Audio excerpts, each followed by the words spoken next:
Tout de suite, émission. Mesdames et messieurs, fidèles téléspectateurs de TPT+, bienvenue sur l'émission Ça fait débat.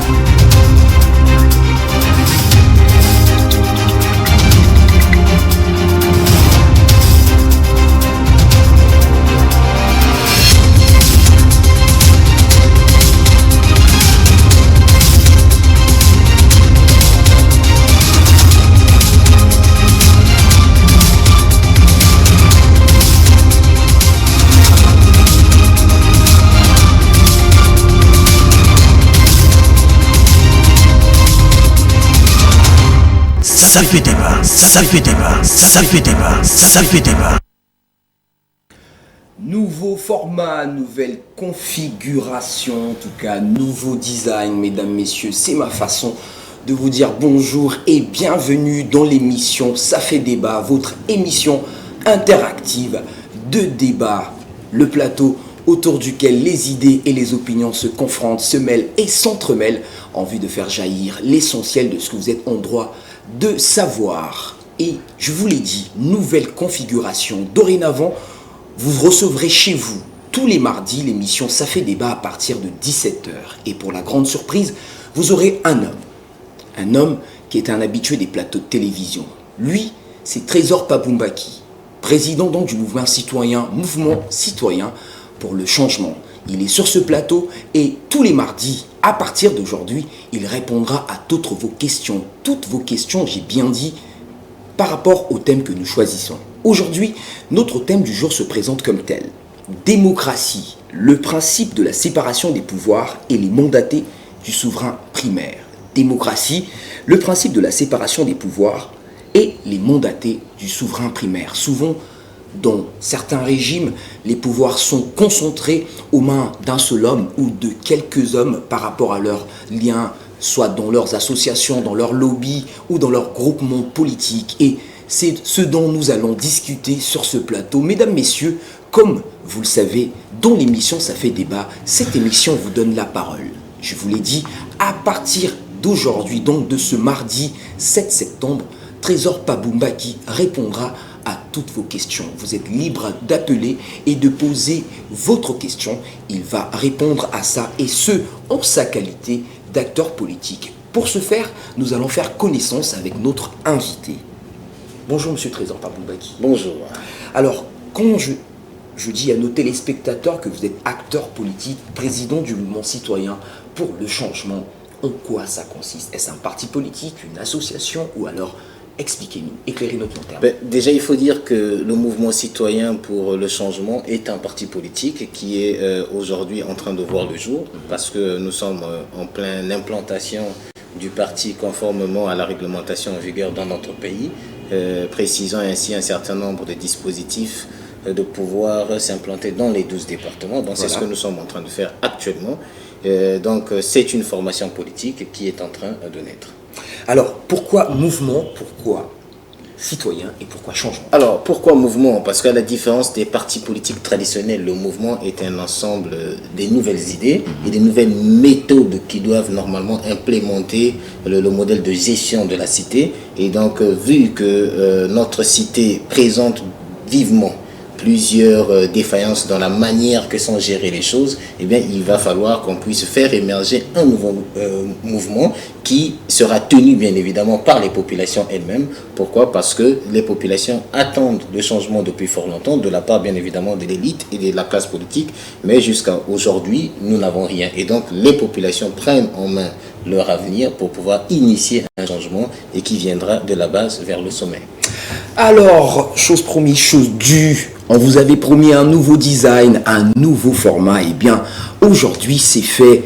Le plateau a changé, le design a changé, le logo a changé, et bien l'émission Ça fait débat aussi a revêtu une nouvelle tunique. La nouvelle tunique, le nouveau format, c'est tous les mardis. Trésor Paboumbaki, acteur politique, président donc du mouvement citoyen pour le changement, sera ici sur ce plateau pour pouvoir répondre à toutes vos questions. Mais n'oubliez pas aussi le rendez-vous du jeudi à 15h15, Ça fait débat garde sa configuration habituelle. Alors, je l'ai dit tantôt, Le sujet du jour, c'est démocratie, le principe de la séparation des pouvoirs et des mandatés du souverain primaire. Nous allons suivre un reportage de Chief Chivungo qui traite justement de cette question avant de pouvoir nous lancer directement de plein pied dans notre sujet du jour. Suivons ce reportage. Le vent de la perestroïka qui souffla entre 1985 et 1991 sur l'Afrique emporta la quasi-totalité des régimes du monopartisme d'autrefois pour céder la place au régime démocratique. Ce vent n'avait pas épargné le Congo, notre cher et beau pays, qui fait bel et bien partie des pays à régime démocratique. Or que les régimes démocratiques ont leur mode de fonctionnement, dont la séparation des pouvoirs, des gouvernants mandatés par un peuple justement souverain. Qu'est-ce à dire donc la démocratie? C'est un régime politique dans lequel le peuple dispose du pouvoir souverain et l'applique en respectant des principes démocratiques. Le cas échéant, le principe de séparation de pouvoir. Vous comprenez que rien que le respect de ce principe peut éradiquer une foultitude d'antivaleurs qui gangrènent la démocratie. Et lorsque ce principe n'est pas respecté, le pouvoir exécutif se croit tout permis et domine pour la majorité des cas sur les autres pouvoirs, à savoir le pouvoir législatif, le pouvoir judiciaire, sans oublier le pouvoir informatif. Donc la presse, dit quatrième pouvoir. Dans leur rôle respectif, l'exécutif fait exécuter les lois et règles et conduit la politique gouvernementale. Le législatif vote les lois et contrôle l'action de l'exécutif. Le judiciaire juge et sanctionne tous ceux qui n'obéissent pas aux lois et règlements de la République. Le pouvoir informatif, lui, dénonce en public, à l'intention du public, qu'est le peuple souverain, tout ce qui est contre loi et contre nature, causé par le citoyen tel qu'il soit. Comme quoi, le pouvoir arrête le pouvoir et les limites des uns s'arrêtent là où commencent celles des autres. Les mandatés du souverain primaire aussi, appelés élus du peuple, se doivent de respecter leur parcelle d'autorité et ainsi éviter le chevauchement et le trafic d'influence qui tue les institutions. Car être mandaté par le peuple confère une légitimité qui devrait produire, s'il vous plaît, la bonne gouvernance. Hélas, le développement socio-économique est pris en otage par les ennemis du principe de séparation des pouvoirs. Les démocrates de pure souche ne redoutent pas la séparation des pouvoirs, bien au contraire. La culture démocratique est encore une épine sous les pieds de nos politiques qui n'ont aucune volonté, du moins jusqu'ici, de changer de paradigme. Mesdames, Messieurs, vous venez donc là de suivre ce reportage de notre reporter d'image, Monsieur Chief Chivungo, qui nous a bien éclairé sur la question. Alors, qu'en est-il pour Trésor Pabumbaki? Le principe de la séparation des pouvoirs dans notre pays est-il appliqué ou pas? Il faut dire que dans notre pays, le principe de séparation de pouvoir est appliqué à moitié. Parce que déjà, nous avons une loi qui confère l'application souple de la séparation de pouvoir. Ce qui veut dire tout simplement que l'exécutif est censé collaborer d'une manière étroite avec le législatif. Mais par contre, ce qui est plus important, c'est que, et cela a été noté dans le reportage de votre confrère, M. Chivungo, c'est que nous avons pointé du doigt la mauvaise gouvernance qui aujourd'hui plombe le développement, qui empêche le développement. Et partant du principe de la séparation du pouvoir, on aurait souhaité, notamment la population, que chaque pouvoir puisse jouer pleinement son rôle pour atteindre cet objectif qui est celui du développement pour le bien de notre population. Chose qui ne se fait pas, chose qui est aujourd'hui une substance rare dans notre société. Alors, mais aujourd'hui, le Congo se targue d'être un pays démocratique. Comment peut-on parler de démocratie sans pour autant appliquer, mais complètement, la séparation des pouvoirs? Oui, c'est vrai, ça paraît un peu ambigu, mais sauf que, comme je l'ai dit tantôt, c'est que nous avons choisi, notamment notre public, l'application souple de la séparation de pouvoir. Ce n'est pas une application pure et simple donc, de la séparation de pouvoir. Et sur cette base-là, nous avons aujourd'hui les pouvoirs qui sont concentrés aux mains d'un clan. Quand je parle du clan, je parle d'un parti politique et de son rassemblement, qu'on appelle aujourd'hui le rassemblement de la majorité présidentielle.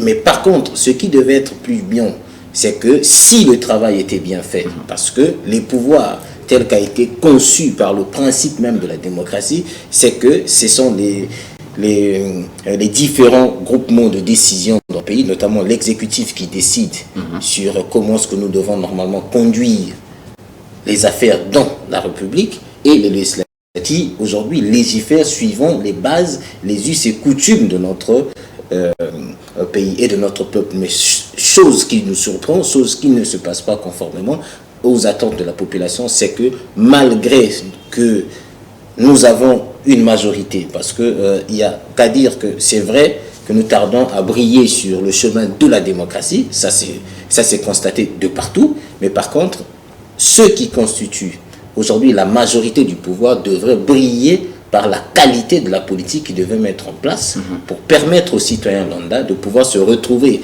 malgré que nous soyons dans un pays qui soit ou démocratique ou vivant, bien évidemment, un État despotique.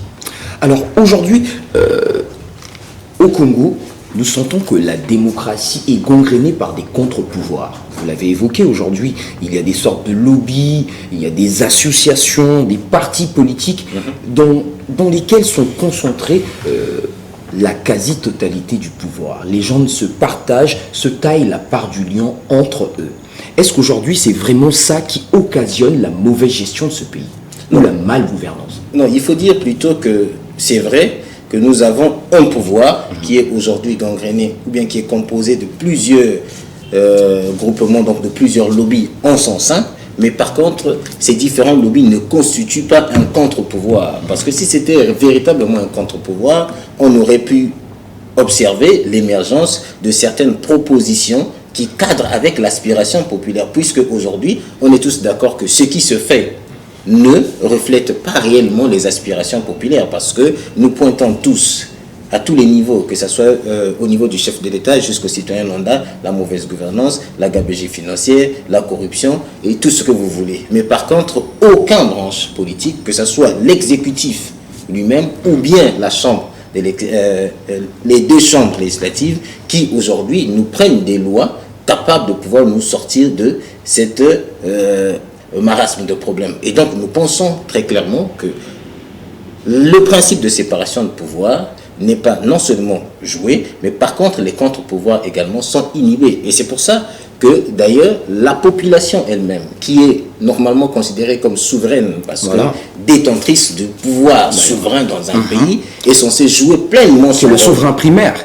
C'est eux qui élisent les élus, on dit même élus du peuple. Effectivement, mais par contre, tous ceux dont nous avons mandaté ne font pas ressortir les aspirations du peuple à travers soit les prises de décision, notamment à travers la préparation ou la création des lois, l'adoption des lois, que ce soit pour le Parlement comme pour le gouvernement, et des décisions fortes visant à pouvoir résorber tous les différends que nous rencontrons dans nos quartiers, dans nos villages et dans nos familles. Mais on constate que non seulement que le pouvoir est resté tel qu'il est et conduit la République tel qu'il le conduit, notamment avec l'absence des résultats, puisque, il faut aussi le rappeler, le nouveau gouvernement qui est rentré, ça fait 2-3 mois, a axé une partie de son action sur la gestion axée sur le résultat. Ça veut dire que l'exécutif a d'abord reconnu un manque de résultats criard dans sa manière de diriger le pays.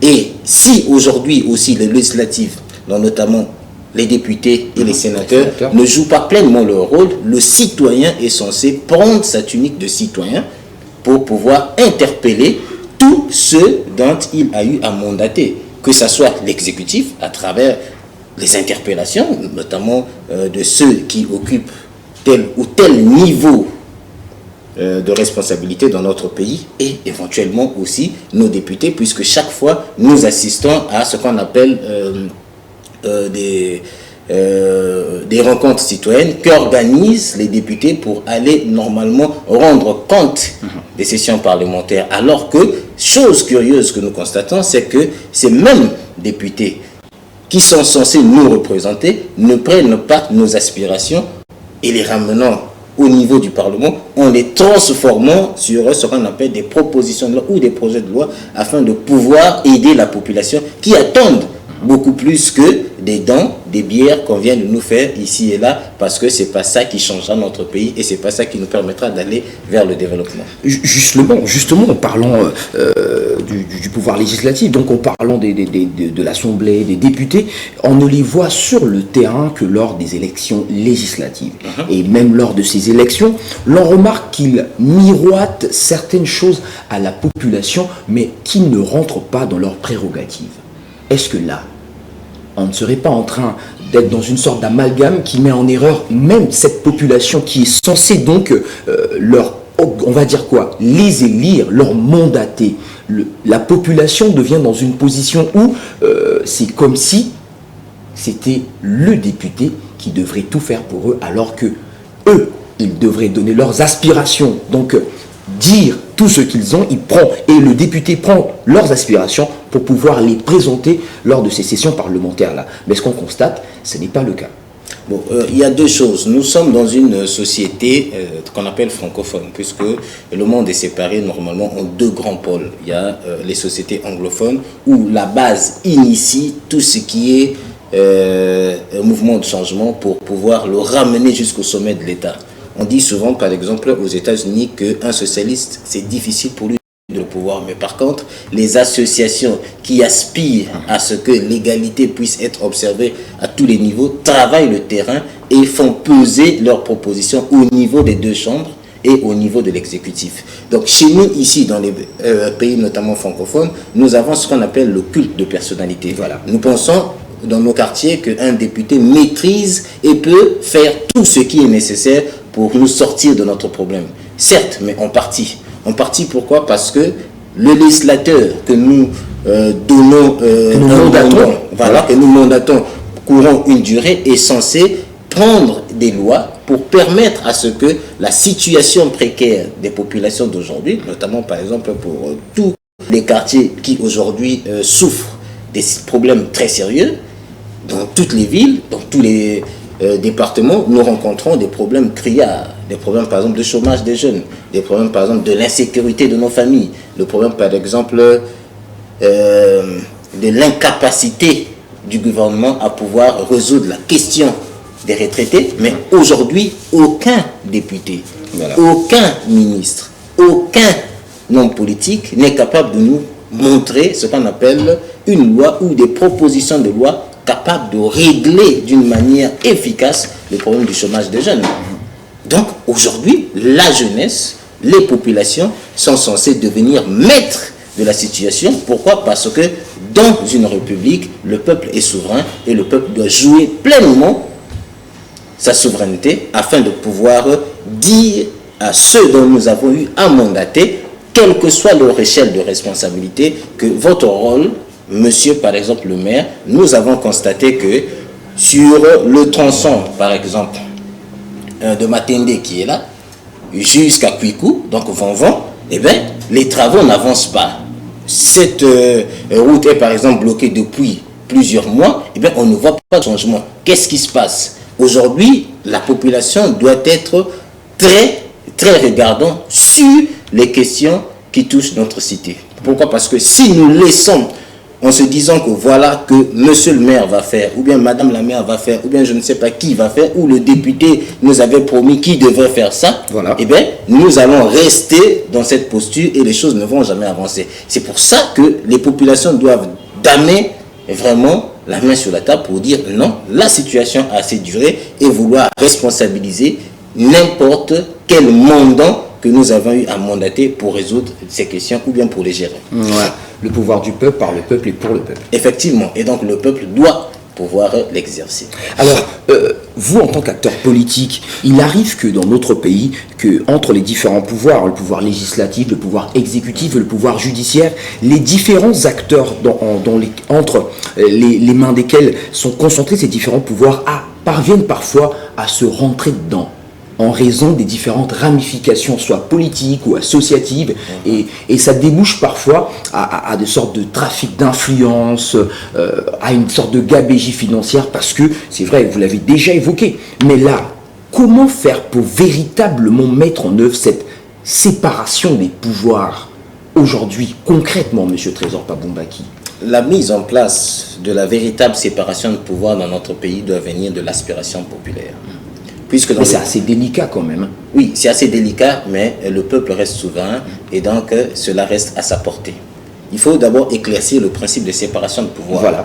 Je l'ai dit tantôt au début de mes propos qu'il y a deux types de séparation de pouvoir. Il y a la séparation de pouvoir stricte, le cas par exemple aux États-Unis, où l'exécutif exécute tous les pouvoirs qui sont les siens.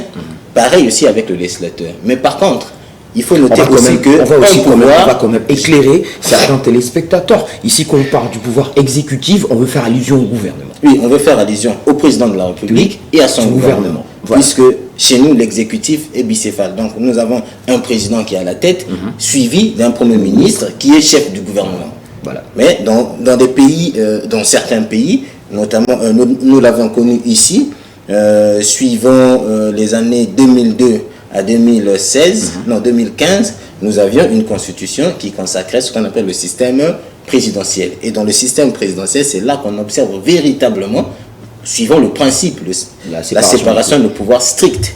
Parce que nous n'avons pas un chef du gouvernement qui va le rendre compte directement au Parlement et le Parlement doit pouvoir statuer pour soit donner sa confiance ou pas. Bien que suivant la constitution actuelle, le chef du gouvernement présente simplement son plan d'action du gouvernement au niveau du Parlement. Mais dans les systèmes de séparation de pouvoir pur et simple, ça n'existe pas. Maintenant, il faut dire une chose. Nous sommes dans notre pays, le fait que la séparation de pouvoir est d'abord souple, et aujourd'hui, ceux qui tiennent l'exécutif sont également ceux qui tiennent ce qu'on appelle le législatif. Voilà. Ça pose véritablement problème à quel niveau? Parce qu'il y a absence des résultats. Parce que s'il y avait des résultats, on devait dire, bon, ok, ça se confirme. Pourquoi? Parce qu'ils travaillent bien. Mais aujourd'hui, le fait qu'il y a absence des résultats, nous, en tant que population, devons rentrer beaucoup plus en profondeur pour dire, oui, c'est vrai, l'exécutif, c'est nous-mêmes, enfin, dans la grande majorité, nous l'avons voté, les législateurs aussi, nous-mêmes, chacune des parties de la population dans une circonscription a eu à mandater un mandat, mais aujourd'hui, vis-à-vis de l'absence des résultats, nous devons prendre notre avenir en main. Comment prendre notre avenir en main? Eh bien, c'est effectivement de pouvoir peser en disant aujourd'hui, le député qui est censé normalement prendre des lois, nous devions lui rappeler sa mission. Et dans le cas contraire, si cela s'observe toujours, nous devions nous-mêmes, en tant que citoyens, demander, puisque la possibilité nous est donnée à travers notre Constitution, une révision même de la Constitution, afin que la population, qui est souveraine, puisse avoir la capacité de légiférer aussi, donc notamment de proposer un certain nombre de lois au niveau du Parlement, qui seraient bien évidemment étudiées et débattues au sein d'une plénière et éventuellement voter avant sa mise en application. Pourquoi? Parce que on a eu à le dire depuis plus de 30 ans, nous dénonçons dans notre pays la mauvaise gestion financière d'abord. Mais depuis plus de 30 ans, on n'a jamais vu une seule proposition de loi, même un projet de loi, qui vienne nous établir ce qu'on appelle comment est-ce que le citoyen lambda, qui se trouve aujourd'hui par exemple à Mongokamba, ou bien à Ngoyo, qui soit capable de dire, c'est vrai, moi j'ai mandaté mon député et je suis sûr que mon député est en train de jouer pleinement son rôle de contrôle de l'action gouvernementale. Parce qu'il n'y a qu'à voir, à peine hier, on a suivi les questions orales du gouvernement au niveau du Parlement. On s'est rendu compte que sur un certain nombre de sujets de fond, certains députés sont incapables de pouvoir clouer ce qu'on appelle l'exécutif, mais viennent encore poser des questions à l'exécutif pour que les ministres puissent leur expliquer. Alors que cela devait être quoi? Le ministre vient, explique la situation, mais le député qui a les prérogatives de pouvoir diligenter une enquête parlementaire, viennent et lui disent que non, monsieur le ministre, sur telle question, voilà ce que nous avons eu comme rapport sur le terrain, parce que nous avons fait le terrain, parce que nous avons pris telle disposition pour pouvoir vous confronter à la réalité du terrain. Parce qu'aujourd'hui, nous constatons amèrement que nous avons des gens qui nous dirigent, qu'on peut qualifier des dirigeants offshore, parce qu'ils ne maîtrisent pas la réalité. Ils sont complètement absents. Oui, non seulement qu'ils sont absents du terrain, mais ils ne maîtrisent pas aussi les réalités. Parce qu'on peut être absent du terrain. Je prends un exemple. Nous avons un Parlement qui est concentré au niveau de Brazzaville. Voilà. Et donc, le député qui est censé faire son travail doit être à Brazzaville pour bien travailler. Mais par contre, il doit aussi être à l'écoute à travers sa base qui l'a mandaté dans sa circonscription. Et lorsque, aujourd'hui, les seuls problèmes que nos députés ou que nos mandants, ceux dont nous avons mandaté maîtrisent, c'est de pouvoir recevoir des appels pour aider les gens parce qu'un tel a tel problème, un tel. Mais il faut prendre des mesures courageuses avec des lois qui vont aider nos populations. Le pouvoir judiciaire, lui aussi, souffre de beaucoup de maux, notamment aujourd'hui, des difficultés à être complètement indépendante aujourd'hui. Oui. L'indépendance du pouvoir judiciaire dans notre pays, c'est une sorte de, on va dire quoi, c'est une vraie épine dans le pied aujourd'hui de notre pays. Oui, véritablement que c'est une très très grande épine et c'est pour ça que dans les mécanismes de séparation de pouvoir dans notre pays, on parlerait beaucoup plus que de deux pouvoirs. Parce que le pouvoir judiciaire, bien que ce soit un pouvoir qui décide, mais est très souvent nommé par le chef de l'exécutif. Or, si nous avions ce qu'on appelle un système, et c'est aussi l'occasion de le dire, c'est bon aussi de le proposer, un système qui ferait de telle sorte que le chef du pouvoir judiciaire soit également nommé, et soit également voté à travers un mécanisme des élections qui seront véritablement soumis à discussion au niveau du Parlement, notamment pour définir quel sera ce qu'on appelle le corps électoral qui va voter. Afin de permettre véritablement voilà. Est-ce que ça sera effectivement uniquement les magistrats qui doivent voter leur chef, ou bien ça sera une partie de la population, ou la population toute entière pour voter également ce pouvoir? Parce qu'on comprend effectivement que nous sommes dans un pays où certaines lois qui sont aujourd'hui, par exemple, présentées comme inconstitutionnelles, arrivent à traverser et le Parlement, donc les deux chambres du Parlement, et l'exécutif parfois arrive à le promulguer, mais par contre, on se rend compte bien évidemment après qu'il y a un problème sur la constitutionnalité de cette loi, ce qui pose véritablement problème. C'est pour ça que même le pouvoir judiciaire, nous devons revoir ça de fond en comble afin de lui donner la plénitude de son autonomie, afin que ce pouvoir fonctionne normalement. Trésor Pabombaki, on a l'impression que tout semble facile pour vous là. Quand vous présentez comme ça, les choses semblent être faciles, mais alors qu'on se rend compte que c'est assez délicat puisque ça fait quand même des années que les gens se connaissent, que les gens se fréquentent entre eux et que c'est difficile aujourd'hui de mettre certaines limites. Comme le disait Montesquieu, le pouvoir doit arrêter le pouvoir. Effectivement. Aujourd'hui, qui a le pouvoir et qui ne l'a pas? Aujourd'hui, il faut dire que le peuple a été dépossédé de son pouvoir véritable. Parce que le citoyen lambda que nous connaissons n'a plus confiance à la justice. Ça, force est de constater dans nos quartiers, lorsque il y a un problème, les gens préfèrent courir vers la gendarmerie au lieu d'aller poser le véritable souci au niveau des instances habilitées à pouvoir gérer le problème. Et là aussi, ça veut dire, c'est vraiment de dire que la gendarmerie ou les postes de police ne sont pas des tribunaux. Effectivement, mais pour que cela soit ainsi, il faudrait que le citoyen lambda puisse d'abord comprendre effectivement non seulement le rôle du juge, mais aussi puisse avoir confiance au juge. Parce que nous avons remarqué dans notre pays que même lorsque vous avez raison, mais si moi j'ai beaucoup plus d'argent que vous, eh bien je peux soudoyer quelqu'un afin de pouvoir me donner raison. C'est ce qui fait qu'aujourd'hui, nos populations se tournent beaucoup plus vers les policiers ou les gendarmes à pouvoir chercher des solutions que de se tourner vers le judiciaire. Mais non, pour revenir à votre question, non, tout ne paraît pas plus simple. Tout ne paraît pas facile. Ce sont des sujets qui sont extrêmement importants, mais qui ne sont pas impossibles pour nous. Parce que tout part de la volonté populaire. Si le peuple veut effectivement que la séparation de pouvoir puisse être aussi effective au niveau du pouvoir judiciaire, eh bien, la population va le rendre tel que, je vous le dis, donc un pouvoir qui sera totalement autonome, où le chef de ce pouvoir ne sera plus nommé par le président de la République. Parce que ce qui bloque le mécanisme de séparation de pouvoir de ce pouvoir-là, vis-à-vis des deux autres, c'est que les chefs, notamment, sont nommés par le président de la République. Or, aujourd'hui, il faut lui rendre sa plénitude, émancipation, afin que ce pouvoir puisse résoudre des problèmes des Congolais. Voilà. Alors, mais c'est difficile aujourd'hui. Les Congolais ont complètement perdu confiance en la justice. Parce qu'il n'est pas rare de voir des gens être réprimandés par la police, mais pour avoir peut-être manifesté, ou des gens être réprimandés même par certains agents des forces de l'ordre. Mais il n'y a jamais eu de recours, il n'y a jamais eu de suite à cela. Là aussi, on comprend bien que c'est bien le fonctionnement, ce principe de séparation de pouvoir qui pose le problème, qui est le véritable problème, parce qu'il y a une sorte de trafic d'influence, il y a une sorte de ramification, tout le monde connaît tout le monde. Il n'est pas possible de pouvoir juger une personne qui fait partie de son sillage. Là aussi, véritable problème, véritable épine dans le pied du Congo.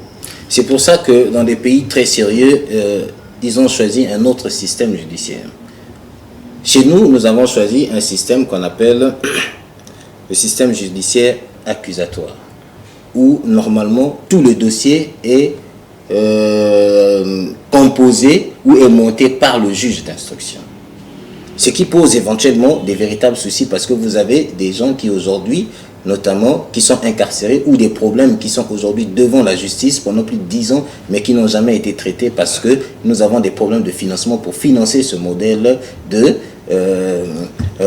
judiciaire que nous avons choisi. C'est pour ça que dans les pays sérieux, on choisit par exemple un système accusatoire où la personne dont on accuse est censée apporter les preuves de son innocence. Donc, ça veut dire que si aujourd'hui vous m'accusez de pouvoir faire quelque chose, eh bien, moi, je vois avec un certain nombre des agents, notamment des spécialistes, je prendrai par exemple le cas des détectives, de pouvoir mener certaines enquêtes qui seront payées par moi, bien évidemment, voilà. Mais par contre, à la fin, je dois prouver mon innocence. Et au cas où je prouve mon innocence, la justice est censée me dédommager. Or, chez nous, qu'est-ce qui se passe? Non seulement que le juge, à travers ses auxiliaires, doit mener un certain nombre des enquêtes pour pouvoir constituer le dossier. C'est pour ça que vous allez voir que même dans les grands problèmes, eh bien, c'est toujours la décision du juge qui prime parce que celui qui est censé être un présumé délinquant s'avère toujours à la fin être le délinquant alors que nous avons parfois la possibilité ou la personne a la possibilité de pouvoir prouver son innocence, mais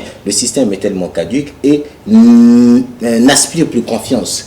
C'est ce qui fait que le citoyen se détourne de ce pouvoir-là parce que tous les Congolais savent que celui qui vote les juges, non pardon, celui qui nomme les juges, eh bien, c'est l'exécutif.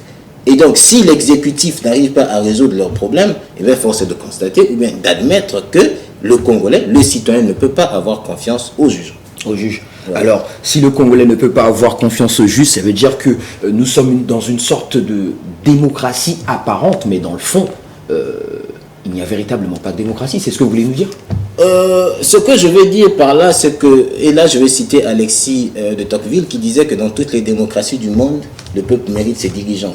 Et si nous avons cette configuration dans notre pays, c'est bien évidemment par rapport aussi à la réaction de notre population. Je l'ai dit tantôt que lorsque nous constatons les insuffisances au niveau de ceux dont nous avons mandaté, le peuple est censé, à travers les mécanismes qui lui sont conférés par la loi, de pouvoir user éventuellement de son pouvoir pour pouvoir peser et résoudre ses propres problèmes. Mais ces mécanismes aujourd'hui, ces mécanismes ne sont pas mis en avant au Congo. Parce qu'aujourd'hui, qui pourrait donner les armes qui pourront lui donner la mort? Est-ce que vous pourriez donner à un enfant une arme qu'il pourrait utiliser sur vous? Non. Et là, je vais aborder sur ce que certaines personnes considèrent comme étant le quatrième pouvoir, qu'on appelle les médias. Voilà. Et bien évidemment, dans les principes politiques, on ne considère pas les médias comme étant véritablement le quatrième pouvoir parce que les médias ne décident pas. Puisque dans les principes, il faut reconnaître qu'un pouvoir, c'est celui qui décide. L'exécutif décide de la marche qu'il doit donner à notre pays. Le judiciaire aussi décide des différentes lois qu'il faut prendre. Le législatif. Voilà, le législatif aussi décide. Mais par contre, les médias ne décident pas. Mais le rôle que jouent les médias est un rôle prépondérant. Pourquoi ? Ouais. Parce que les médias font ce qu'on appelle un travail d'aiguiller, que ce soit les populations sur ce qui ne marche pas, et aussi l'élite, notamment ceux qui nous dirigent. Et donc, à travers les médias, nous pouvons faire asseoir ce qu'on appelle des débats très poussée pour montrer effectivement la nécessité de pouvoir associer la population dans les prises de décision de notre pays, ce que je viens de vous dire tout à l'heure, à travers l'initiative citoyenne, permettre à la population de pouvoir initier des propositions de loi qui seront relayées notamment ou présentées par un certain nombre de mandataires, notamment des députés au niveau du Parlement. Parce que les vraies questions auxquelles nous sommes confrontés, qui sont considérées comme étant les priorités des priorités, sont reléguées au second plan. Les vraies questions des populations sont reléguées au second plan. Aujourd'hui, plus de la moitié de nos populations, ce sont des jeunes. Et ces jeunes-là se trouvent aujourd'hui dans une précarité grandissante. Il y a ce qu'on appelle le chômage, il y a la précarité, il y a ce qu'on appelle la pauvreté. Mais par contre, aucun député, aucun homme politique n'est à mesure de nous dire les véritables problèmes qui empêchent que l'on puisse embaucher des jeunes, que nous puissions bien évidemment tendre vers ce qu'on appelle dans le langage économique le plein emploi. Eh bien, c'est le problème de notre loi qui ne fonctionne pas. Eh bien, c'est le problème de l'inaction des institutions qui sont censées pouvoir vérifier ce qu'on appelle le respect et l'application des textes et des règles au sein des sociétés, et aussi ce qu'on appelle la concurrence déloyale que la jeunesse aujourd'hui se confronte vis-à-vis des vieux qui sont notamment déjà à l'âge de la retraite, mais qui continuent à occuper des postes au sein de l'administration publique au détriment des jeunes qui attendent parfois après 40 ans, alors que nous maîtrisons tout de même les mécanismes, parce qu'il y a ce qu'on appelle l'âge plafond de pouvoir concourir au concours de l'entrée à la fonction publique dans notre pays. Mais ces questions-là sont reléguées au second plan.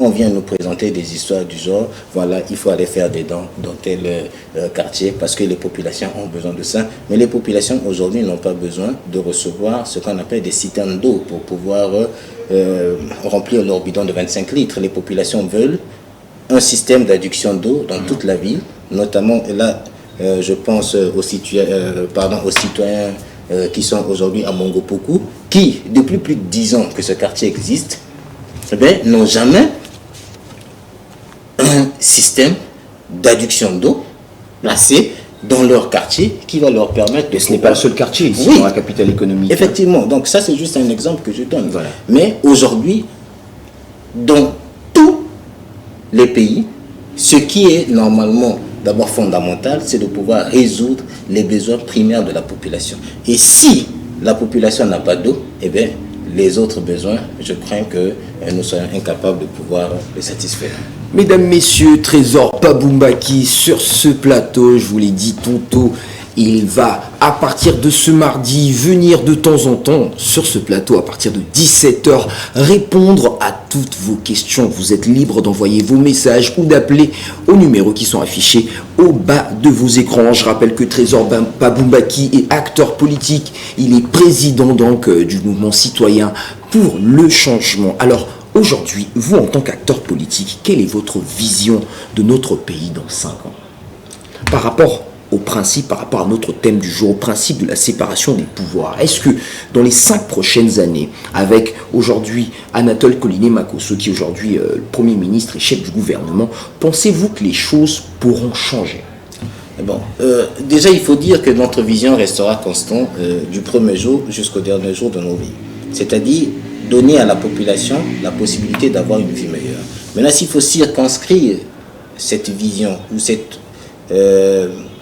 ce besoin brûlant qui nous brûle courant les 5 prochaines années, c'est de dire, ok, nous restons optimistes.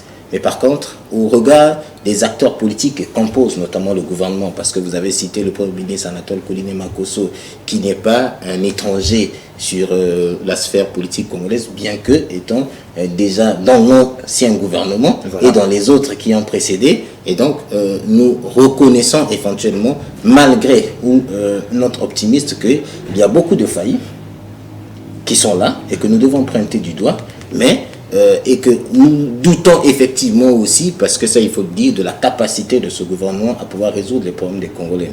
Je vais être beaucoup plus clair. Prenant la parole devant le Parlement, le Premier ministre a promis au Parlement de pouvoir respecter ce qu'on appelle la loi qui régisse la déclaration des biens une fois accédé à de nouvelles fonctions ou à des hautes fonctions. Et dans cette loi, nous avons normalement le principe de 3 mois après l'entrée en fonction. Voilà. donc notamment de 90 jours. Mais si vous regardez, si vous commencez à compter la date de la nomination du gouvernement qui doit tourner, je pense, le 22 ou le 23 mai 2021 et jusqu'à la date d'aujourd'hui, le 7 septembre, eh bien, vous allez déjà comptabiliser plus de 90 jours. Voilà. Et aucun membre du gouvernement, même lui-même, n'a présenté ce qu'on appelle son patrimoine. Donc, cela me pousse moi personnellement à se dire, ok, il nous a présenté ce qu'on appelle ces 12 batailles, dont une bonne partie de l'Assemblée avait salué, sauf moi, bien évidemment, parce que, non, parce que voilà, nous devons dire les choses très clairement. Et donc, cela nous pousse à nous de pouvoir être sceptiques sur la réussite de ce gouvernement. Bien que nous allons, dans notre niveau de responsabilité, faire tous les jours des propositions pour aider ce gouvernement, bien évidemment, à résoudre les problèmes des Congolais, parce que c'est ce qui est prioritaire pour nous. Je vais lire un SMS que je viens de recevoir sur ce plateau. Quelqu'un dit c'est parce que le pouvoir judiciaire a des failles que nous avons beaucoup de bébés noirs dans notre pays. Monsieur Trésor Papoubaki. La personne a totalement raison. Parce que, pourquoi la personne a totalement raison? Lorsque les bébés noirs opèrent dans la ville, ceux qui sont censés assurer notre sécurité, notamment le pouvoir exécutif, ne les traquent pas. Et parfois même, il y a certaines situations dont nos populations sont confrontées, la police ne diligente pas très rapidement ce qu'on appelle les enquêtes. Mais je pense que si, effectivement, nous avions un pouvoir judiciaire qui était totalement séparé, avec la plénitude de son émancipation, je pense que ce pouvoir devrait diligenter un certain nombre d'enquêtes pour permettre à ce que le phénomène de Benoît soit véritablement éradiqué. Mais pas que, parce que c'est un phénomène qui frappe tout le monde, mais il faudrait aussi que les citoyens puissent jouer pleinement leur rôle. Voilà. Parce que les bébés noirs dont nous pointons du doigt, c'est très souvent nos enfants qui sont dans nos maisons, c'est très souvent parfois nos petits frères qui sont dans les quartiers, et que le citoyen que nous devons être doit être celui qui, au-delà, ou bien suivant le souci de pouvoir sécuriser son confrère, l'autre citoyen est censé dénoncer les enfants ou les frères, les petits frères qui aujourd'hui créent ce qu'on appelle le trouble dans nos quartiers. Si déjà nous ou certains parents se dédouanent de ce fait, mais par contre lorsque nos voisins sont agressés, nous restons dans l'inaction parce que c'est parfois notre petit frère ou bien c'est parfois notre enfant qui a eu à commettre l'acte, eh bien la police ne pourra rien faire. Donc sur cette question, nous devons travailler en symbiose. Donc la population doit être ce qu'on appelle les vecteurs d'information auprès des policiers, mais les policiers aussi, une fois reçu l'information, doivent pouvoir agir pour protéger, premièrement, la personne qui a eu à dénoncer et en majorité ou en général toute la population. Un autre SMS. Bonsoir, moi c'est Gildas. Je voulais juste dire que vous aviez évoqué la situation des députés. Je vous dis que les députés ne sont pour rien. C'est plutôt la population qui est coupable. Bon. Oui, dans la mesure où le peuple est souverain, et je l'ai dit tantôt et depuis le début, c'est que lorsque nous remarquons ce qu'on appelle les carences de ceux dont nous avons mandaté, le peuple doit prendre effectivement le bras le corps, son pouvoir, à pouvoir initier un certain nombre de changements. Et éventuellement, je suis d'accord avec lui que dans la grande majorité, c'est le peuple qui est normalement fautif, parce que chaque fois que nous rencontrons ce qu'on appelle ceux dont nous avons mandaté, et même nous leur demandons des bouteilles de bière, nous leur demandons des t-shirts, nous leur demandons des pagnes, des casquettes, voilà. Alors que nous devons notamment leur interpeller en leur disant, mais monsieur le député, en 2017, nous vous avons voté parce que dans notre circonscription, on était confronté à telle situation.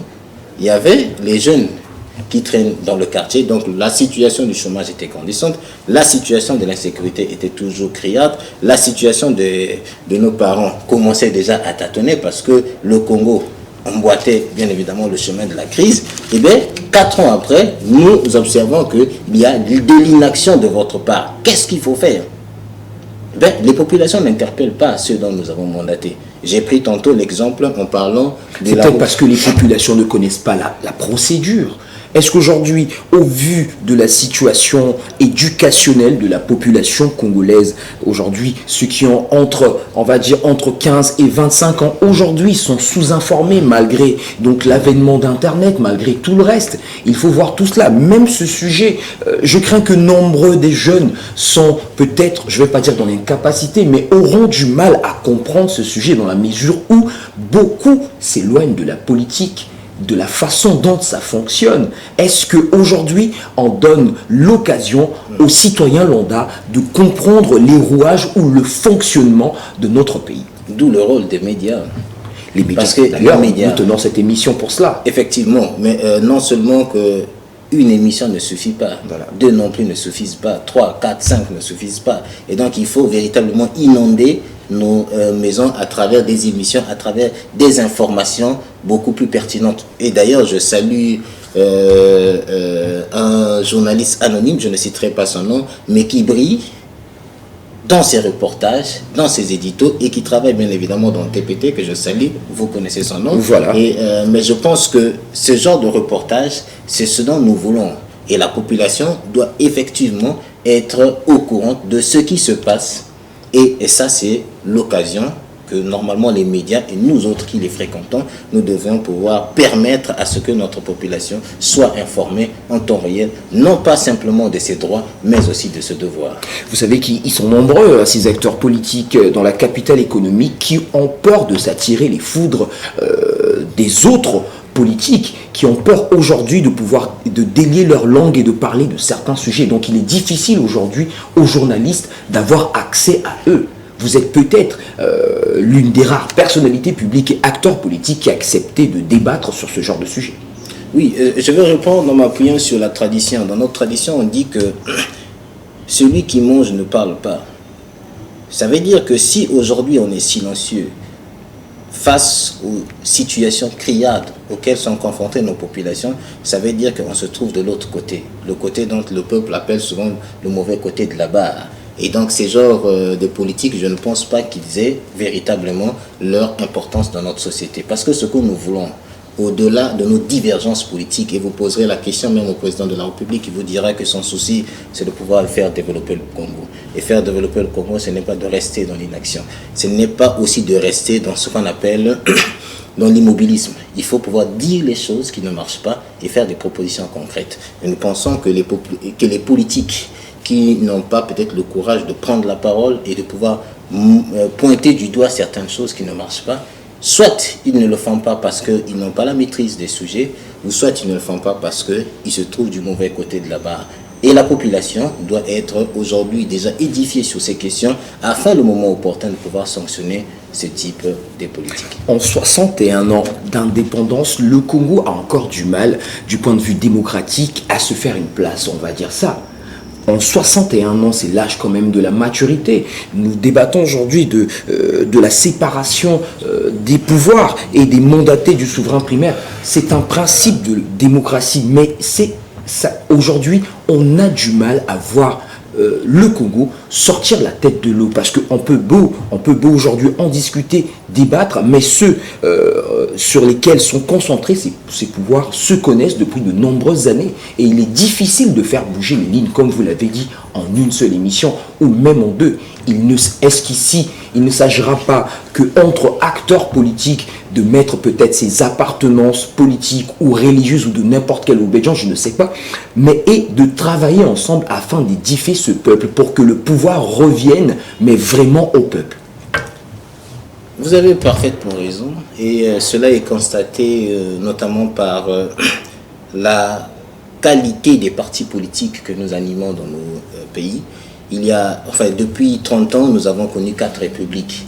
Et il y a 30 ans, la plupart des partis politiques qui étaient créés suivant des bases ethniques ou régionales de l'époque. Parce qu'à l'époque, on ne parlait pas véritablement des départements, mais des régions.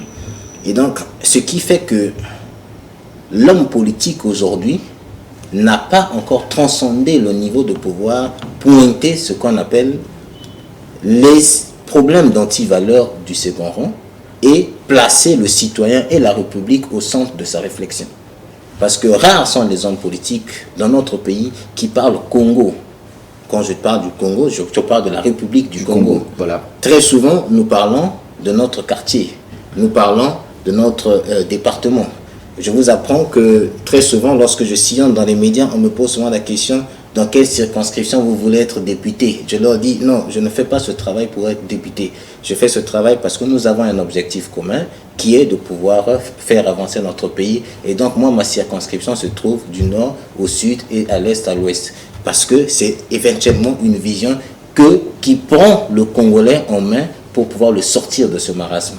Mais par contre, l'inaction ou l'immaturité politique que nous avons depuis plus de 61 ans, eh bien, c'est logique parce que la plupart des gens qui composent notre classe politique, dans la majorité, c'est vrai que depuis 5 ans, nous avons constaté dans pas mal de partis, les jeunes qui viennent graviter, mais dans la majorité, c'est souvent des vieux, proches de l'âge de la retraite, qui se tournent vers la classe politique. Donc, ce sont des gens très souvent qui ne sont pas ancrés dans le principe de l'idéologie, soit des partis politiques. Là, je fais allusion aux formations qui ont existé, notamment au moment du Mono. On avait le MNR, nous avions le PCT, qui étaient des viviers de formation idéologique de l'époque. Mais nous avions vu la création et l'émergence de plusieurs formations politiques qui ne parlent qu'un seul langage, c'est de pouvoir crier oyez, au lieu de pouvoir faire des propositions concrètes sur ce qu'on appelle le modèle démocratique que nous devons avoir. J'ai dit tantôt qu'en 30 ans, nous avons connu 4 républiques. En 91, pour pouvoir basculer en 92, la république que nous avons mis en place était une république qui était fondée sur les grondes populaires. Donc, on ne s'est jamais assis pour dire voilà notre pays, on est confronté à telle réalité, voilà ce qu'il faut mettre en place. C'est pour ça que l'expérience démocratique que nous avons tentée durant les 5 premières années du professeur Pascal Lissouba est passée directement dans l'eau, parce que nous n'avions pas eu des acteurs politiques capables de pouvoir comprendre ce qu'on appelle les enjeux politiques et de pouvoir s'adapter par rapport à la situation. 2002 est arrivé. Vous savez pourquoi on a choisi ce qu'on appelle la constitution de 2002? C'était parce que nous voulions éviter un certain nombre de désordres dans le pays, et donc il fallait concentrer le pouvoir aux mains d'un seul homme. Une faute lourde aussi en parlant de ce qu'on appelle de la maturité politique, parce que nous avons régressé sur la base de séparation de pouvoir et bien évidemment sur la base démocratique, parce que le peuple avait perdu ou bien avait concentré une partie de ses pouvoirs aux mains d'un seul homme. 2015 également, nous avons changé la constitution sans pour autant placer devant la scène ou bien sur la table de discussion les enjeux prioritaires de la population. Nous avons changé la constitution parce que une partie vous dira que un homme voulait se maintenir au pouvoir, une autre vous dira que non, l'ancienne constitution nous empêchait de pouvoir nous développer, mais force est de constater que nous l'avons changé depuis plus de 5 ans, et bien le pays est en train de s'enfoncer de jour en jour. Et c'est pour ça que les prochaines révisions que nous devons mettre en place dans notre pays doivent être les révisions qui seront fondées sur des débats démocratiques, sur des principes qui bloquent notre pays. Aujourd'hui, nous avons pointé du doigt notre système judiciaire, c'est vrai, et c'est normal. Il faudrait que l'on puisse pointer ce système afin de pouvoir régler ces problèmes et redonner la confiance à la population. Parce que le principe de ce qu'on appelle de la confiance entre les citoyens et ceux dont nous avons mandaté a été rompu. Alors, Monsieur Trésor Pabumbaki, il y a un autre SMS. Je suis Fabrice depuis le quartier Louandjili. Au Congo, nous avons l'impression que les politiques travaillent pour eux-mêmes et pas pour la population. Oui, l'impression est fondée. Fabrice qui pose cette question ou qui le dit, c'est un constat qui est clair. Si vous mandatez quelqu'un et que vous êtes absente pour pouvoir lui dire, mais nous vous avons mandaté pour nous faire ça, ça, ça, eh bien, ceux dont nous avons mandaté feront que leur volonté. Et c'est ce qui s'observe. Aujourd'hui, le citoyen est incapable de pouvoir interpeller son député, de pouvoir interpeller le conseiller municipal qui le représente. Eh bien, vous voulez que les gens fassent quoi? Et donc, autant ce sont des choses que nous devons pointer du doigt, mais autant nous devons aussi rappeler à la population que oui, vous avez mandaté quelqu'un, mais vous n'allez pas rester les bras croisés en attendant que cette personne-là puisse tout faire. Vous devez à chaque fois lui rappeler quels sont ses devoirs, parce que la population attend et la situation est criarde en ce moment. Nous avons un téléspectateur au bout du fil, nous allons le prendre. Bonjour monsieur. Bonjour monsieur. Comment vous appelez-vous et de quel quartier vous nous appelez? Monsieur Ngoma depuis Mongamba. Monsieur Ngoma depuis Mokamba. Oui. Alors, posez votre question à monsieur Trésor Paboubaki. C'est vrai que le téléphone nous fait défaut aujourd'hui. Allô? Allô, je vous saisis. Alors, posez votre question, s'il vous plaît, par rapport à notre thème du jour à monsieur Trésor Paboubaki. Ma question est celle-ci.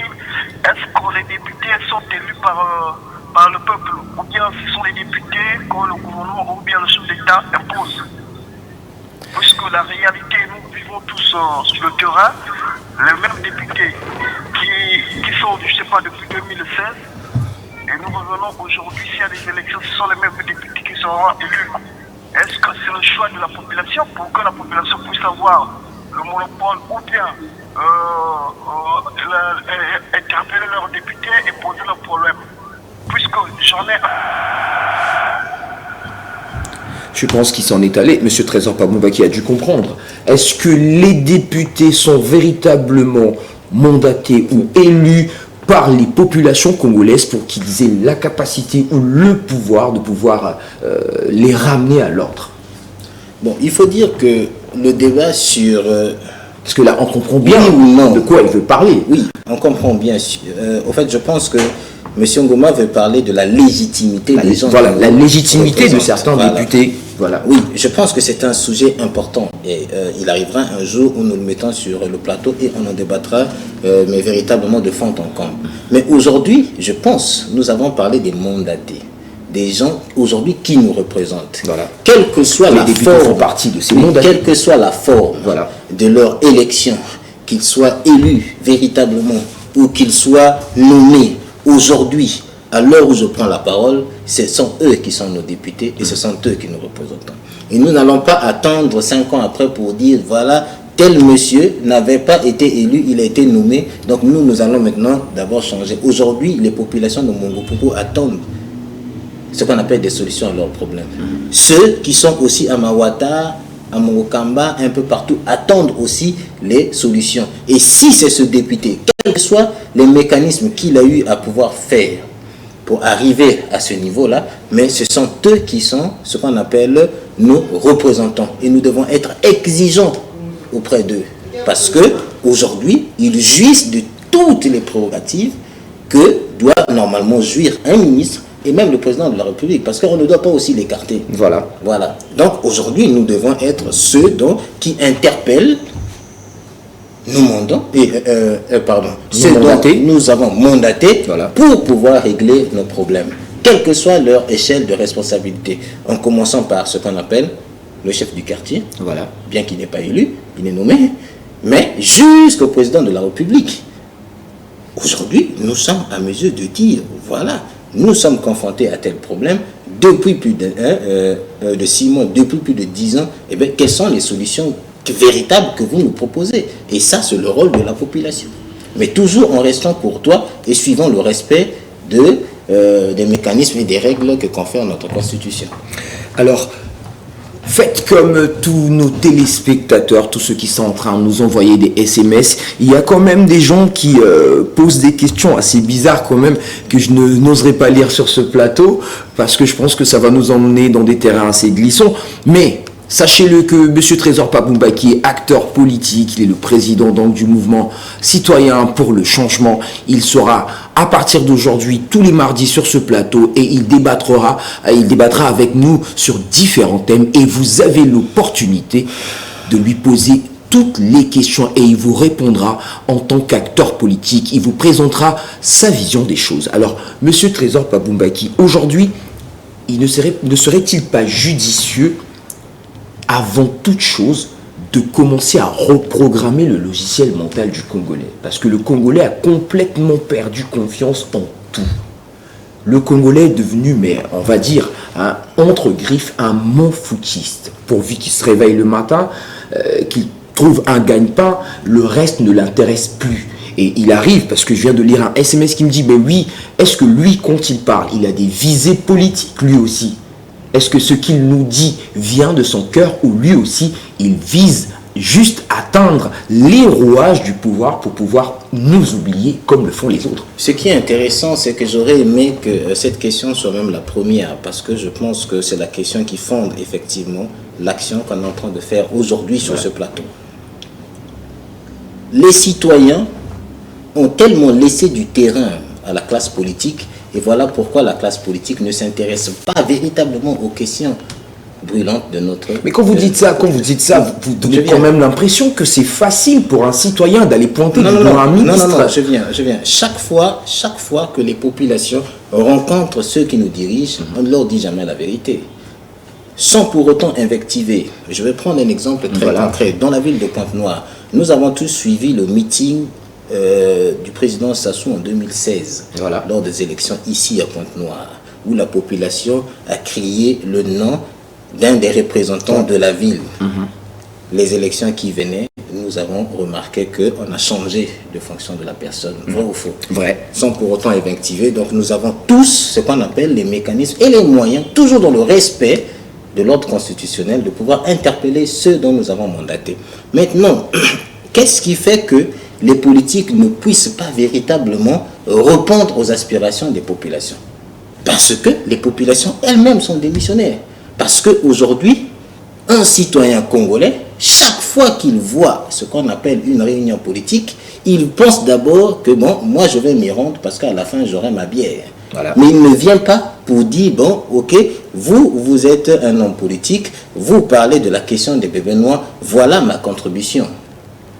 Très peu viendront vous dire, oui c'est vrai, nous sommes confrontés à telle réalité dans notre quartier. Moi je connais des quartiers dans Pointe-Noire, chaque saison sèche, l'eau ne coule pas dans les robinets. Et les agents, notamment de la société qui a la charge, attendent la venue de la saison de pluie, puisque l'eau va couler dans le quartier, pour ramener ce qu'on appelle les factures dans ces quartiers-là. Et c'est généralement des quartiers, et je peux même les citer puisque j'y ai vécu, notamment quartier Mouyondi, dont j'ai l'expérience. Pendant la saison sèche, l'eau ne coule pas dans les robinets. Mais les agents ne viennent pas aussitôt avec les factures. Ils attendent 2 mois, ils attendent 3 mois après, lorsque la pluie va revenir, l'eau va reprendre à couler, et ces citoyens-là vont revenir avec ce qu'on appelle des factures pour vous exiger à aller payer les mois dont vous n'avez rien consommé. Mais ça aussi, est-ce que pour interpeller la société qui est en charge de cela, il faudrait dire que l'homme politique, non. Les citoyens doivent connaître ce qu'on appelle leurs droits et leurs devoirs. Et cela est conféré dans la loi fondamentale. Et chaque fois qu'un citoyen doit être devant ceux qui, aujourd'hui, comme nous, sont dans la classe politique, doivent nous interpeller. Je vais vous dire quelque chose qui avait choqué. La première fois, une année après sa prise de fonction, notamment le président Félix Tshisekedi, sur une chaîne concurrente, il disait qu'il était étonné de la manière que la population le considérait. Au lieu de pouvoir l'interpeller pour lui dire tel ou tel problème ne marche pas, mais c'est cette même population qui le vénérait alors que sa situation était toujours dégradante. Et donc la population doit interpeller les hommes politiques. Est-ce que ce n'est pas culturel? Dans la culture bantou, on n'interpelle pas le chef? Non, dans la culture bantou, ce qu'on ne vous dit pas, c'est quoi? C'est que lorsque vous allez revoir l'histoire de nos pays, que ce soit le royaume Congo, que ce soit le royaume Luango qui est plus proche de nous, ou bien le royaume Téké, et chaque fois qu'un prince manquait du respect à un citoyen du royaume, ce prince ne devait pas accéder au trône. Donc le caractère humain est sacré. Et donc ça veut dire que le citoyen qui est aujourd'hui confronté à un certain nombre de problèmes est censé interpeller son chef. Et pour fonder mon propos, parce que nous sommes un pays qui est véritablement croyant, bien que laïque, la plupart des Congolais sont des chrétiens. Et la Bible nous apprend, notamment dans l'histoire de Moïse, parce que Moïse était un prince. Il aspirait aussi au trône en Égypte. Mais en voulant sauver la vie d'un juif, il avait tué un Égyptien. Et c'est ce qui lui avait coûté le trône. Et donc, nous devons être à mesure de pouvoir interpeller tous ceux dont nous avons mandaté pour résoudre nos problèmes, parce que la clé de la solution leur appartient. Et si nous-mêmes, on ne peut pas le faire, eh bien, ça veut dire que notre situation va s'empirer de jour en jour. Avec le fameux tu sais qui je suis, le culte de la personnalité, les trafics d'influence, on ne va pas blâmer le Congolais d'être devenu ce qu'il est devenu, monsieur Trésor Pabumba. C'est vrai qu'on l'a connu, mais ce qui est bien, c'est que... je suis fils d'eux, je Oui. suis la nièce d'eux, Oui, et oui. quand certains noms de famille font peur, Oui, est-ce c'est- qu'aujourd'hui, les gens peuvent se lever et pointer du doigt? Il arrive même que certains journalistes soient interpellés, pas devant les caméras, mais en off.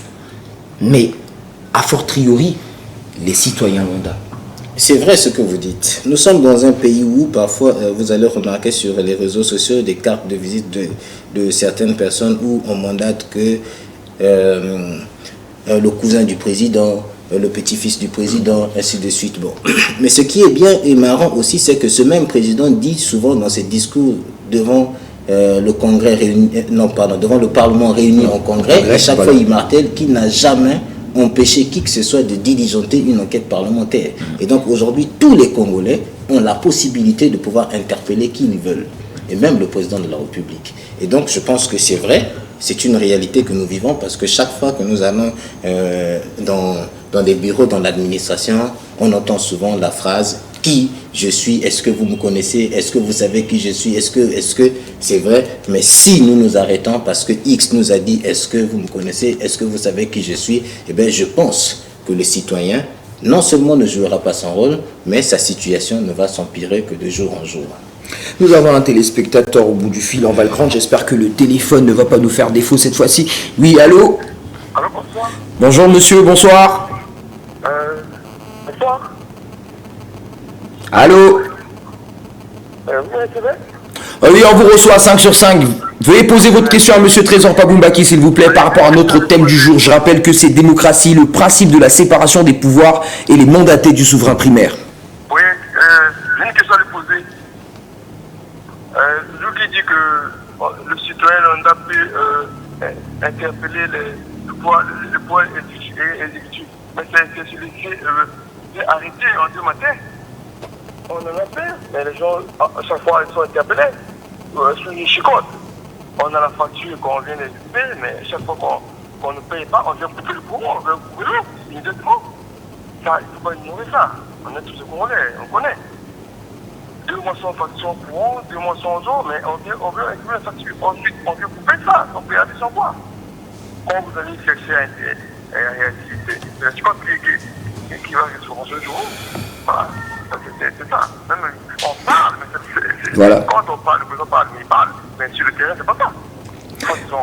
Voilà, rappelez-nous votre nom, s'il vous plaît. Gratuit, gratuit, tout ça. Quand vous allez sur le terrain, c'est pas ça qu'on dit. Alors, je pense que j'ai compris. On va peut-être pas tirer en longueur. Je demanderai à la régie d'augmenter un peu le volume dans le studio parce qu'on a du mal à capter. C'est pas quand même élégant qu'on soit obligé de tendre l'oreille à chaque fois qu'un téléspectateur essaie de nous joindre. En tout cas, il y a des parcelles où on ne coupe pas le courant, où personne ne vient pour interpeller, que ce soit des parcelles qui appartiennent aux agents des sociétés en charge de ces questions, donc l'eau, le courant et tout le reste. Il y a aussi des parcelles où on voit les forces de l'ordre. Il a évoqué toutes ces questions. Est-ce qu'aujourd'hui, vous qui dites que bon voilà, on peut interpeller, on peut, mais ce genre de situation perdure dans notre société? Vous savez, j'ai appris quelque chose chez un monsieur que je respecte beaucoup et que je considère être comme étant l'un des plus grands, celui dont j'appelle Malcolm X, c'est que chaque fois que vous voyez une injustice et que vous le pointez du doigt une fois, vous le dénoncez et qu'il n'y a pas de solution, ne vous arrêtez pas. Ne vous arrêtez que si la solution est trouvée. C'est ce qu'on appelle... Vous inculquez aux gens le jusqu'au boutisme. Là. Oui, non, en fait, parce que c'est ça la chose la plus importante. Si nous voulons éradiquer les antivaleurs, parce que tout ce qu'il a eu à citer, c'est ce qu'on appelle antivaleurs. Et aujourd'hui, nous sommes dans la décennie où nous devons lutter, bien évidemment, vers les antivaleurs. Sinon, nous sommes déjà aujourd'hui en retard et nous allons encore être beaucoup plus en retard par rapport à nos voisins. Et donc, nous devons tenir le corps à bras le corps. Il faudrait que les gens puissent dénoncer tout ce qui ne va pas, mais dans le respect. Il n'y a pas à aller insulter les gens, mais il faut dire éventuellement, oui, mais chaque fois que vous venez couper chez moi, mais mon voisin qui est là ne paye jamais le courant. Qu'est-ce qui se passe? C'est ça aussi la responsabilité. Voilà. Parce que les sociétés qui nous gèrent, ou bien qui gèrent une parcelle de pouvoir, notamment celle que lui a conféré l'État, doivent également nous rendre compte. Le citoyen est censé interpeller, par exemple, le caresser pour dire, mais ben, moi, chez moi, j'ai fait ma provision, nous avons connu ça courant le mois de mai, et durant tout le mois de mai, dans certains quartiers de la ville de Pointe-Noire, nous avions eu des coupures. Nous sommes censés interpeller ce qu'on appelle ceux qui dirigent cette société, de pouvoir non seulement éviter cela à la longue, parce que nous remarquons que chaque année ça se fait. En 2020, ça s'était fait notamment en février, si je ne me trompe pas, février 2020, et bien chaque année ça revient. Donc nous devons éviter ça. C'est vrai qu'on nous dit qu'il faudrait que l'on puisse normalement assurer l'entretien des turbines. Mais c'est vrai, mais on ne peut pas maintenir ou bien assurer l'entretien des turbines tout en mettant la population dans ce qu'on appelle l'incapacité de pouvoir jouir effectivement de leurs droits. Parce que le droit à disposer ce qu'on appelle de l'énergie, que ce soit l'eau comme le courant électrique, est un droit fondamental. Et que l'État congolais, puisque nous-mêmes nous le payons chaque mois, eh bien, est censé nous le fournir. Et si la société qui est là, qui est censée assurer cette prestation, ne le fait pas suivant la base qualitative, eh bien, nous devons interpeller les autorités compétentes pour pouvoir les ramener à l'ordre. Vous parlez là comme le président de la République du Congo, son Excellence Denis Sassou Nguesso, qui dit que l'on légifère, ce n'est pas les lois qui manquent, mais c'est le courage de les faire appliquer qui nous manque. Alors, vous êtes dans la même mouvance que le président de la République ou pas? Non, ce qui est bien, c'est que lui-même, il le reconnaît, que non seulement la volonté, mais aussi le courage leur manque à pouvoir faire appliquer ce qu'on appelle les lois que nous adoptons dans nos différentes chambres. Parce qu'il faut rappeler que ces lois suivent un mécanisme avant d'être adoptées. Et que les gens qui l'adoptent, nous les payons à coups de milliards chaque année. Et donc, la logique voudrait que les milliards que nous dépensons en les payant et le maigre travail, parce qu'il faut souligner, c'est un maigre travail, quand on compare ce qu'on appelle les différentes propositions de loi qui inondent ce qu'on appelle nos sessions parlementaires, c'est rien du tout vis-à-vis des problèmes auxquels nous sommes confrontés. Et donc, ces lois-là, les décisions qu'ils prennent doivent être respectées et appliquées. Maintenant, pour revenir au fond de votre problème, si éventuellement je suis dans ce qu'on appelle le même bord politique que le président de la République, non. Pourquoi? Parce que nous l'avions dit, aujourd'hui, pour mieux animer notre démocratie, il faudrait qu'il y ait un pouvoir fort et un contre-pouvoir fort. Et nous nous inscrivons sur la ligne du contre-pouvoir. Voilà, ce n'est pas un contre-pouvoir qui viendra nier les choses qui se font, mais qui viendra pointer du doigt les insuffisances des décisions et de la politique qui est mise en place afin de pouvoir permettre à la population et à ceux qui les dirigent de développer le pays. Mesdames, Mesdemoiselles, Messieurs, je vais donc vous laisser, il nous reste 1 minute à peine avant donc de terminer cette émission. J'ai reçu ici sur ce plateau Monsieur Trésor Pabumbaki qui dorénavant sera ici chaque mardi à 17h pile dans l'émission Ça fait débat pour discuter sur différents thèmes et répondre à vos questions. Ça fait débat, c'est votre émission interactive de débat qui vous donne la parole. Alors, en 1 minute, très rapidement, quel est votre mot de conclusion par rapport à notre thème du jeu, donc démocratie, le principe de la séparation des pouvoirs et les mandatés du souverain primaire? En 1 minute, ce que je dirais, c'est que la population doit être beaucoup plus responsable et jouer pleinement ce qu'on appelle son rôle que lui confère la Constitution, notamment notre loi fondamentale. Non seulement qui va pouvoir jouir de ses droits, mais aussi respecter ses devoirs, parce que c'est ça qui fera de telle sorte que nous soyons ce qu'on appelle sur le chemin du développement, sur le chemin de l'amélioration des conditions de vie de nos populations, sur le chemin de l'éradication pure et simple des antivaleurs. Et pour ce faire, il y aura beaucoup de difficultés, ça il faut le reconnaître, parce que nous avons ceux dont nous avons mandaté qui ne font pas réellement la volonté du peuple, mais la population. Il est dit aussi que lorsque l'élite ne règle pas les problèmes de la population est censée la régler. Et la population la règle dans le principe et le respect de la Constitution.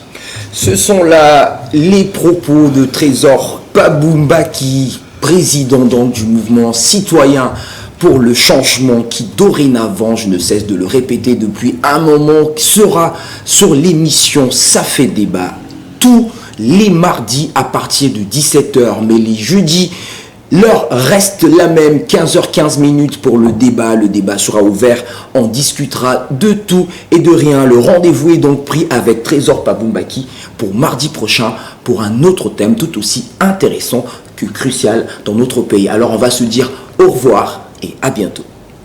À bientôt.